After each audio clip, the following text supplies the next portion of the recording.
Good afternoon, everyone. Thank you for joining today. Just by way of introduction, my name is Joe Thomas. I am Head of Sales at Huler, and I'm joined by our brilliant Head of People, Susie Archer.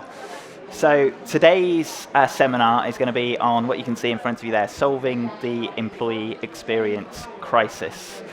Now, what we'll be doing is going through challenges faced with the employee experience, specifically over the past couple of years, given everything that's gone on in the world. We'll also be going through ways to overcome those challenges. And then we'll actually be handing over Susie to give you some more practical examples of what we've actually done within Huler as an organisation to help combat our own employee experiences and help improve and enhance those employee experiences. And really, Susie's going to be brought in just to ensure this isn't just a sales pitch for you guys as well from our scenario. So in terms of the actual title of Solving the Employee Experience Crisis, that end word, crisis, it's a powerful, emotive word. It's one that's deliberately designed to attract the attention. And some may look at that and think it's something that we'll just get over. We'll get through it, we'll pass it. A bit like the Great Resignation, we've got through it. Let's move on to what we're focusing on next. However, from our point of view, employee experience challenges, it's so important to rectify those and remedy those in order to prepare for change moving forwards and build a sustainable workforce. When it comes to employee experience, it's really important that we adapt. That's why we're going through the slides that we'll take you through today. We'll start by explaining the difference, actually, between employee experience and employee engagement, because there is a really different juxtaposition between the two. Now, really often, the two undoubtedly get overlapped, and they always will to a certain extent. They are entwined in terms of the way they operate. But quite often, and I've already heard it with conversations on the stand today, the two can become falsely entwined as well. So it's really important to actually distinguish between those two. EX is all about everything that an employee does. It's what they see, it's their touch points, it's how they feel, it's everything that they interact with on a day-to-day basis. Whereas employee engagement is all about how connected an employee is with what they're doing at work and how productive and how happy they are within their working lives. Now, it's undoubtedly a fact that EX can directly feed into EE, but it's really important to outline the distinctions between both. So from an employee experience perspective, today's going to be focused on that top part. Yes, it feeds into employee engagement, but we're going to be focusing on that top part of the interactions, how they feel, what they see on a day-to-day basis. Now, in terms of why, and why this is important, it's really quite straightforward, and we've all heard it over the past couple of years. There's so many research studies, so many white papers have analysed how we've changed in terms of our working practices over the last couple of years. And what's really quite resounding is that bottom piece there, that happiness at work is now a priority more than ever before. That's not to say it wasn't previously, but I was actually reading an article from Korn Ferry. They published some research a couple of months ago, actually. And just to highlight that fact at the bottom there, they'd identified that of people that sign up and join an organisation as a new starter, and then shift to another place of work within their probation period, actually salary is only fourth on the list as to reasons why they do so. The three higher ones, in terms of the Korn Ferry analysis, employee experience, people and culture, and the vision and values of the business aligning with the vision and values of the individual employees themselves. Now that stat in itself is quite phenomenal, that salary is actually so far down now in comparison, and there's definitely been a shift. Prior to the pandemic, salary was always number one. So it's really important that we recognise that shift and start actually prioritising change to prioritise the employee experience. Now it's clear, this isn't rocket science, but where, when, and how we work has clearly changed over the past few years. Location flexibility, schedule flexibility, the way we communicate with each other. Teams, Slack, Google, they use far more than we ever have before. Upskilling and digital dexterity has absolutely come into play. We've got to be more digital focused than ever before as well.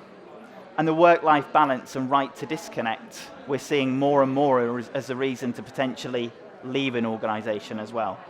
And hybrid working, that bottom one, I've already heard it in probably about 50% of the conversations I've had today on the stand, people mentioning hybrid work as if it's quite a new phenomenon and potentially we might go back. For us, hybrid working is work. Let's just face it, we're there, it's here to stay, and it's important that we adapt to this rather than trying to go back to our traditional processes from years gone by. Now, in terms of what that employee experience crisis is actually focused on, as we've said, businesses must adapt, but all too often what we're seeing is that businesses are actually stuck in their traditional ways of trying to achieve the same things through the same processes rather than adapting to the needs of the last few years and the modern day employee prioritizing employee experience. And why do we need to react? Why do we need to change? It's because employee experiences are still based on those traditional working practices. Employees want some values have changed, even evidenced by the Korn Ferry stats, and we've got some more that we'll go through today. And digital infrastructure isn't sufficient to support people-first processes. That's a really important one there. If you look at recent articles from the likes of McKinsey, HBR, Deloitte, and we've got them cited at the back of this deck here, they've all identified that digital infrastructure can be improved to support better employee experiences moving forward. The reason being is so much of our day-to-day lives now when it comes to a work environment are digitally focused. We do so much on a laptop, even here today, it's important that we build up the employee experience as much as possible. That doesn't mean that we're forgetting about one-to-one people processes, but the two have got to entwine and align with each other. And employees feel frustrated, they feel overwhelmed, and they feel disconnected. And it's really important that we change that and adopt a people-first approach moving forwards. And in terms of the impact of these challenges, it goes without saying that low engagement, high staff turnover, digital transformation failure, low productivity, and a lack of culture can negatively impact an organization. But at a time where we're in already choppy economic waters, commercially, it's really important that we minimize all these impacts as much as possible. And to back this up with those stats, I've mentioned some already, these are just some that we pulled out from recent articles through external research, but there's whole loads. I'm reading articles and white papers every other week which identify that employee experience should be put at the forefront of everything that we do as an organization. I'm seeing it firsthand in the conversations that I'm having from a sales perspective as well. I mean, this stat here, for instance, this top one on the left-hand side, that's evidence that 2/3 of everyone in this building today are actively considering and open to new opportunities. That's an overwhelming stat, and coupled with what we've already described about the employee experience, it's vital that we enhance and improve that as much as possible to minimize this stat and minimize the potential churn and attrition rates. In terms of the employee journey, though, it's really not changed too much, so there are definitely things that have stayed the same. It's not all about change. Fundamentally, this life cycle of an employee journey has pretty much stayed the same. Recruitment, pre-boarding, onboarding through to growth and development, offboarding, and potential alumni strategies, that's all stayed the same. However, there are undoubted challenges associated with these that have come into play more than ever before now.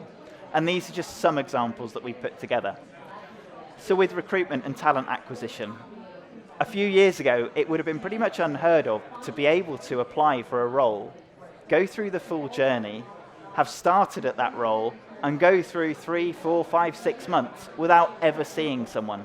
Now it's quite common practice across the organizations that we're speaking to. So we've got to counter that isolation factor and keep employees connected as much as possible, especially given that that onboarding process is the most likely time to lose an employee as well, statistically speaking. Then there's other variables, and these aren't tied to each specific element. They're all interchangeable. But communication through that pre-boarding process is fundamentally important more than ever before. But how are we communicating? Is it just Teams? Is it Slack? Is it through email? Is it that too many of those are actually becoming convoluted and then impacting the digital overload that employee faces when they're already navigating their own systems? Work-life balance. We're seeing it come up more and more as a reason to leave employers. That promotion of the right to disconnect is fundamentally important, and it's not just as simple as sending an email out and letting your employees know they can switch off. It's got to be permanent. It's got to be built from top down, right the way through the business, and it's got to be constant, because otherwise you're going to have employees leave, and it's going to affect attrition, it's going to affect churn. Now more likely than ever is the worst time to have that impact as well, given what's going on in the economy. We're seeing more competition than ever before when it comes to offboarding as well. Statistically speaking, that's quite an obvious one because there are more companies around than ever before. And then communication through alumni strategies is vitally important. We've already been through the Great Resignation, but we're now seeing the adoption of boomerang employees. People coming back into the organisation and having to reboard them.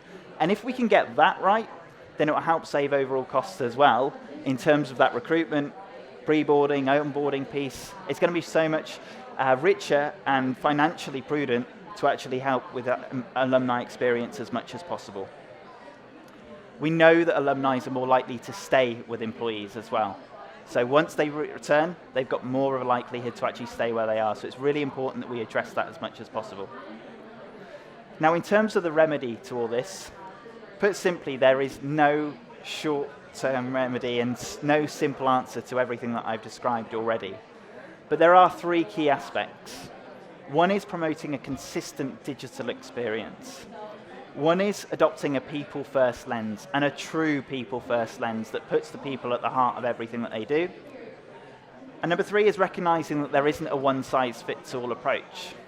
Now, these two could appear quite contradictory. How can you have a consistent experience but actually tailor it? But that is fundamentally what we're talking about. You can absolutely deliver a consistent experience whilst adopting a no one-size-fits-all approach. And that means personalizing the communications, tailoring it to their needs, recognizing every individual employee as an individual rather than speaking to everyone all at once. That in itself will connect employees together more than ever before. Now at this point, what I'm going to do is hand over to Susie, who's going to go through some practical examples of what we've done here within Huler as an organization to help impact and enhance our overall employee experiences within Huler itself. Thanks, Joe. So before I jump in, I probably should confess that I'm likely to be the most biased person about Huler Hub in the room. Part of that is because it's our product, but also because it's made my job as a head of people infinitely easier.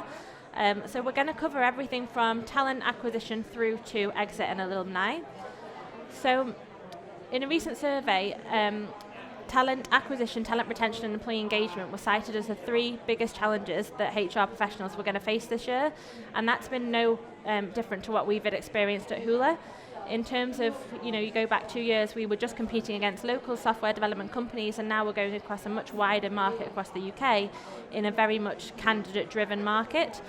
So at the start of the year, we knew that to stand out, we needed to have our employer brand really on point, and we needed to try and do things a little differently. So within Huler, you have a feature called Collections, which is the ability to create content together. So we started to create collections that were very role-specific. The QR code will link you through to an example of that collection, but I'm happy to share any resources after this. But within that, rather than I was finding we'd get, especially from external recruitment agencies, we get them coming to us and candidates who are applying for our roles not being very clear on who we are and what we do, and actually that third-hand knowledge wasn't being passed down correctly. So we really wanted to provide a candidate experience that when they came to us, they knew exactly who we are, what we do, they've had a chance to see through our social media, our Glassdoor profiles, meet the hiring panels, see some of the experiences that the teams that they're going to be worked with. So we've put this all together into one unique collection. The feedback that we've had from agencies has been pretty outstanding, that they've not seen it done in that way before, and we haven't had an experience of losing candidates through onboarding because they haven't been clear on the role that they're coming into. So once we've moved through recruitment, it's really only recently we've started to split out between pre-boarding and onboarding. If I went back 12 months ago, I would cringe at our induction processes and the amount of emails and documents and PowerPoint presentations that we would send to people, and it really felt a lot like information overload. So we now split out into pre-boarding, so the week before somebody joins us, we send out an email with a link to their, they can access their own Huler Hub, and they can access this collection. So within that, they can start to get to know us as a company before they join us. So they can read about our culture book, about the company. At this point, we keep it quite company specific. At onboarding, I'll explain, we move more into that role-specific nature, but also within this, we ask them that they can complete some of that new starter prep and information and forms at home in their own leisure. It's not about joining us on day one and being hit with a load of stuff that they need to do and to take in. In terms then in moving into onboarding, as I mentioned, this is probably the biggest area of overhaul that we've done at Huler. And I should have said at the start, none of this is designed to suggest what we think makes a fantastic employee experience. It's just examples of what we've done.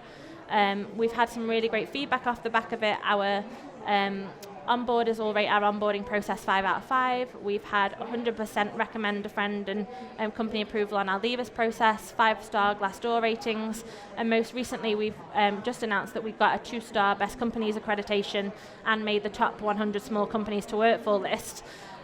All of that is because we genuinely lead with a people-first approach and we put time into our employee experience, and that starts with the candidate experience in recruitment through to pre-boarding and onboarding. So the idea here, again, streamline all of that communications into a collection where they can then come in and see the information that they need that we think will be most valuable to them at that point. We don't give everything. We can add into this at a later point. We can add into it further down the line. Also to mention that we never use our tech as a replacement for that human experience. We always have that people first, conversation first, and we follow up with this. So some of the content that we include in the onboarding deck, they would have had delivered through me or through my colleague Ella. We then follow it up so that they can just process that in their own way, in their own time.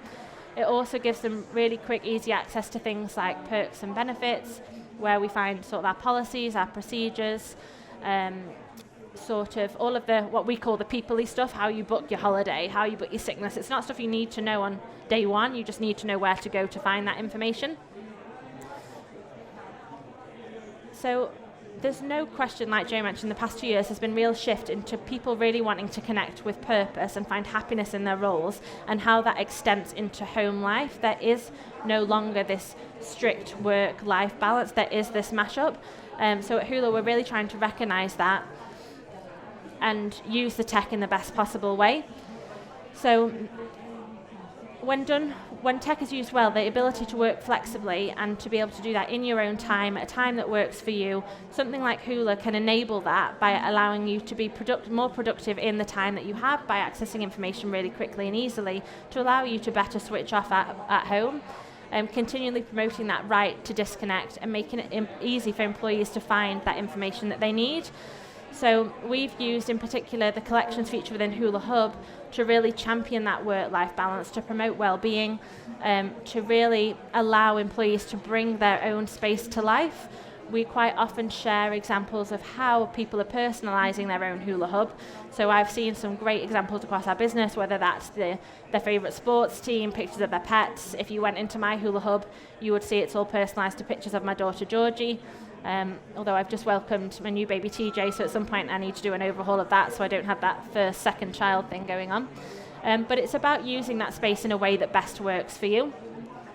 And just being aware of that digital exhaustion. So some of the ways that we present information in Huler just cuts through that digital noise. We use embedded video, we use GIFs, we use sort of that pictures, we change the featured deck, which I'll show you in a second, quite frequently, so that when people are logging into this as the equivalent of we use it like our employee intranet, that they're not seeing the same static images all the time. It's refreshing, it brings in new content, it brings in learning content.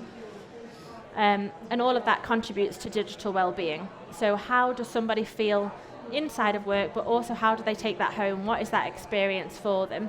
So we have the ability to link my tiles for individual interests within the space. Our mantra is sort of that, people aren't going to be sat at their desks 100% work focused all the time. They're going to go off and do stuff that's personal to them. This facilitates that in a way that actually it reduces the time they're going to spend doing that.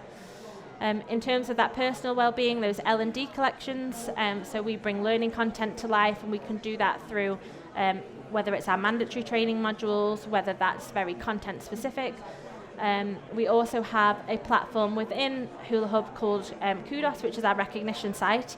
So the ability to share really good points of feedback to people really quickly and easily and get that really great feel-good factor very quickly.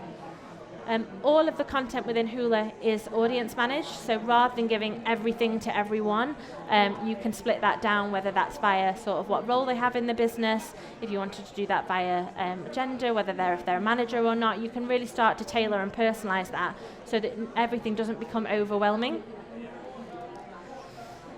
One of my favourite things about the Hub is that the ability to deliver a people-first experience and really personalise that to every individual.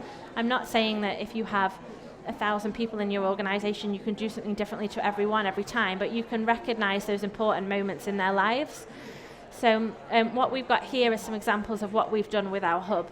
So the middle image is a takeover we did for Mental Health Awareness Week. What you'd normally see on the Hub is very individual images. We wanted to do this full page takeover, and we did a case study that we shared with clients to really bring well-being to the forefront of their minds at that specific time, but then recognising that that's not just something that you then switch off. We then take all the information that we've provided in a campaign takeover and put that into a collection for people to read in their own time. If new starters weren't here at that point, they can then go in and access that separately. We've also had, there's an example here of, it's my reboarding collection from when I started to phase back from maternity. So one of the things that I always feared as someone who was very passionate about work is that disconnect from the business. I personally didn't want to just be out of the loop and not know what was going on and come back in cold. So on my first kit day, I was welcomed back with a collection that had a welcome video from my manager Nikki, from Ella, who was in my team. I could read the latest company updates, newsletters, the product roadmap. So at a glance, I could really see what some of the elements that I'd been missing, and it helped me to feel connected into that space. And this was one of the first times we started to use the Hub on a very personalised level, that collection is only for me. It's not something that we can then just copy and paste to somebody else. It will always be tailored in that respect. And that can go across obviously different family members or helping support with long-term return to work from a sickness perspective as well. We can also use the content that we create here from an employer brand perspective to then share either from a perspective of sharing information to clients, but also across marketing, social media, so we can really showcase us as an employer of what we do internally before we start to champion that externally. And like I said, just having that consistency in employer brand, each of these hubs is personally tailored to you, your company, your logos. We're very lucky to have a really talented design team in-house that will do our takeovers for us, but within the hub we have image banks and galleries that can facilitate that for you. In terms of exit and alumni, as Joe mentioned, it's something we're only really starting to play with at the moment in terms of Huler Hub. We've recently started introducing more documented exit surveys, which are really focused more around that people experience and what they felt when they were with us and what we could do more of. But in a larger scale company, and something that we're really hearing about from clients, is that quite often somebody will leave a business and they take with them that skills, but actually they don't have an awareness of where that skill can be used somewhere else in the business.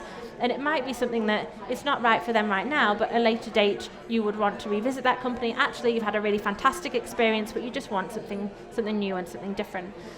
So the ability to really communicate with your alumni can help to reduce your recruitment costs by promoting that experience of the boomerang employee coming back to you.